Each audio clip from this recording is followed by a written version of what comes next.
I've got my fish food here and I need to know how much it weighs. But don't worry, I haven't got no scales around, but this bloke over on GitHub has turned the macOS Trackpad into a scale, and I think this is absolutely genius. It's probably more of a gimmick than an actual concept, but we're going to dive into what he's doing and how this works, because I think this is so cool. So this is the project here over on GitHub. It's called Track Weight, and essentially, we'll watch his little demo video. You get your item, and you can put it on the scales and get the weight. It's not quite perfect, but that is essentially how it works. So what he's done to be able to do this is he's exploited some of the private APIs available in macOS to allow him to get the custom force being applied to the trackpad. So, of course, these trackpads are force sensitive. That's how they work. You know when you push on them and then you get the little click, or you do the whatever, you do the zoom and all that sort of stuff. They're force sensitive. Let's jump over to the app now. Let's have a little bit of a look and have a little bit of demo. See what's going on, see what we can do.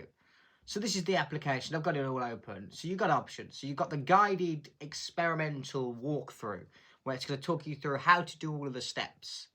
Or you've got the scales. This just literally is the scales. So if you have to put your finger on it. You've got to be really careful, and then you put your item on it, and it says it weighs 105. It's a bit iffy. I'll move the camera and I'll show you that. And then you've got the debugging, which essentially allows you to move your finger around the trackpad and you can see what it is. Let me move the camera so you can see, and we'll show you some more. This is the best way I've come up with to film it, so you can see the screen and the trackpad. So if we go into the scale, essentially what you have to do is you have to put your finger on it. So I'm putting my finger on. That activates the keyboard, no, the trackpad. And then you get your item.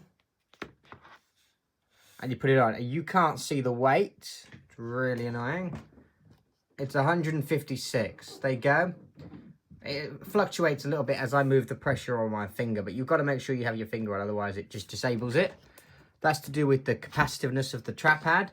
So if you go into the guided experience and you click begin, it says hold your finger steady, keep your finger on for at least 3 seconds. So I'll move it right to the edge, then place your item. I clearly changed the pressure, and it's saying that it's 262. Which is quite clever. It's quite a clever idea. So how's this working? So okay, so we have seen it in action with my fish food. I think that's about right for the fish food. It says it's 200 grams. That might be about right. It's not quite perfect. It's more of a little bit of fun and a little bit of... You can show your mates. I can do this with your trackpad. So how is it working? So there's some underlying APIs. I was trying to find them in the code and I can't really see them. So I just thought I'd just tell you. So they're using some underlying APIs to access the touch points of the trackpad and understand the weight, because of course it's pressure sensitive by the way it works. When you're using the Mac keyboard, I'm sure you have realized this, how hard you press matters. Of course, if you've got an external trackpad, you could use that and then you could turn it into an actual scale. I thought this was quite a clever idea, and I just thought I'd share this with all of you. So I hope you enjoyed, and I'll see you in the next one.